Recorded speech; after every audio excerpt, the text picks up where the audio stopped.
Hi hello ನಮಸ್ಕಾರ friends, welcome back to Meghna's cooking channel. ಇವತ್ತಿನ special recipe ಏನಪ್ಪ ಅಂದರೆ ಆಲ್ ಪರ್ಪಸ್ ಚಟ್ನಿ ಅಂತಲೇ ಹೇಳ್ಬೋದು. ಉತ್ತರ ಕರ್ನಾಟಕದ ಸ್ಪೆಷಲ್ ಶೇಂಗಾ ಚಟ್ನಿನ ಹೇಗೆ ಮಾಡೋದು ಅಂತ ವಿಡಿಯೋದಲ್ಲಿ ತೋರಿಸ್ಕೊಡ್ತಾ ಇದ್ದೀನಿ. ವಿಡಿಯೋನ ಎಲ್ಲೂ ಸ್ಕಿಪ್ ಮಾಡಿದೆ ಕೊನೆ ತನಕ ನೋಡಿ. ಇದು ಪ್ರತಿಯೊಂದು ಊಟಕ್ಕೂ ಒಳ್ಳೆ ಕಾಂಬಿನೇಷನ್ ಆಗಿರುತ್ತೆ. ಸೂಪರ್ ಟೇಸ್ಟ್ ಆಗಿರೋಂತಹ ಈ ಶೇಂಗಾ ಚಟ್ನಿನ ಹೇಗೆ ಮಾಡೋದು ಅಂತ ನೋಡ್ಕೊಂಬರೋಣ ಬನ್ನಿ. ಮೊದಲಿಗೆ ಒಂದು ಬಾಣಲೆನ ಬಿಸಿಗಿಡ್ತಾ ಇದ್ದೀನಿ.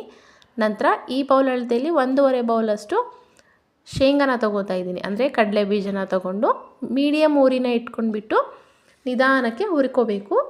ಶೇಂಗಾ ಕ್ರಿಸ್ಪಿ ಆಗಬೇಕು, ಹಾಗೆ ಸಿಪ್ಪೆ ತಂತಾನಾಗೆ ಬಿಚ್ಚಬೇಕು.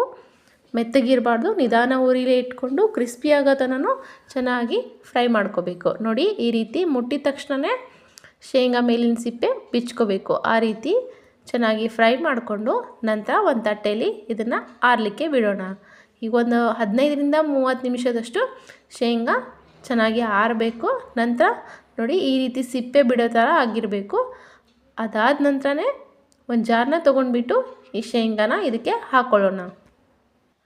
ನಮ್ಮ ಉತ್ತರ ಕರ್ನಾಟಕದಲ್ಲಿ ಈ ಶೇಂಗಾ ಚಟ್ನಿ ಇದ್ಬಿಟ್ರೆ ಯಾವ ಪಲ್ಯನೂ ಬೇಡ, ಸಾಂಬಾರು ಬೇಡ, ಪ್ರತಿಯೊಂದಕ್ಕೂ ಒಳ್ಳೆ ಕಾಂಬಿನೇಷನ್ ಆಗಿರುತ್ತೆ. ನಂತರ ಇದಕ್ಕೆ 2 ಗಡ್ಡೆ ಬೆಳ್ಳುಳ್ಳಿನ ಸುಲಿದ್ಬಿಟ್ಟು ಹಾಕ್ಕೊಳ್ಳೋಣ. ಹಾಗೆ 1 ಟೇಬಲ್ ಸ್ಪೂನಷ್ಟು ಜೀರಿಗೆ, ಸ್ವಲ್ಪ ಕರಿಬೇವು, ಸ್ವಲ್ಪ ಕೊತ್ತಂಬರಿ, ಹಾಗೆ ನಿಮಗೆ ಖಾರ ಎಷ್ಟು ಬೇಕೋ ಅಷ್ಟು ನೋಡಿಕೊಂಡು ಖಾರದ ಪುಡಿ ಹಾಕ್ಕೊಳ್ಳಿ. ನಾನಿಲ್ಲಿ 1 ಸ್ಪೂನಷ್ಟು ಖಾರದ ಪುಡಿ ಹಾಕ್ತಾಯಿದ್ದೀನಿ. ಹಾಗೆ ರುಚಿಗೆ ತಕ್ಕಷ್ಟು ಉಪ್ಪನ್ನು ಕೂಡ ಹಾಕ್ಕೋಬೇಕು. ಇದಕ್ಕೆ ಮಸ್ಟ್ ಆ್ಯಂಡ್ ಶುಡ್ ಬೆಲ್ಲ ಕೂಡ ಹಾಕಲೇಬೇಕು. ಹಾಗಾದರೆ ಮಾತ್ರ ತುಂಬಾ ಟೇಸ್ಟಾಗಿ ಬರೋದು.